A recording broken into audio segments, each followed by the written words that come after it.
Во декември годинава пензионерите ќе го добијат ветеното зголемување на пензиите од 670 денари, најави министерот за финансии Кирил Миноски во денешното образложение на предлог буџетот за 2017 година пред членовите на Комисијата за финансирање и буџет.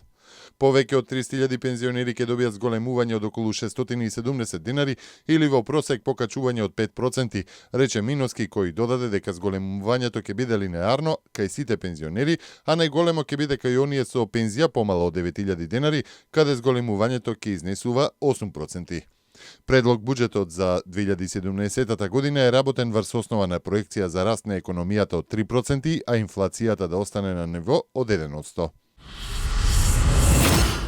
Потпишани се договорите за изградба на 2 студентски домови. Домот Невена Ѓоргиева Дуња, познат како медицинар, ќе се гради на местото на бараките во склоп на клиничкиот центар, за кој ќе бидат обезбедени 200 милиони евра за изградба на површина од 1200 метри квадратни.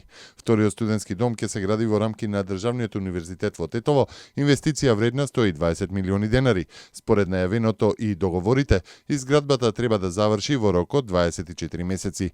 Министерството за образование активно ги реализира и подготвителните активности и за изградба на трет студентски дом, кој што ќе се наоѓа во општина Карпош. Специјалната јавна обвинителка Катица Јанева ја напушти денешната седница на Советот на јавни обвинители на која се разгледуваше извештајот на СЈО поради, како што рече, личните навреди од членот на Советот Зоран Сулејманов.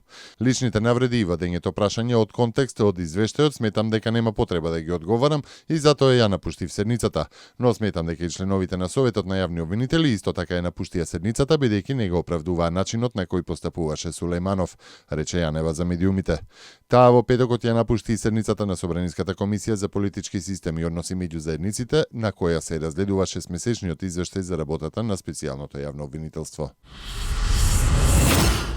Европската комисија денеска соопшти дека граничните контроли кои некои земји од Шенген зоната ги воведоа минатата година со цел да го спречат приливот на мигранти и натаму се оправдани иако бројот на бегалци е намален.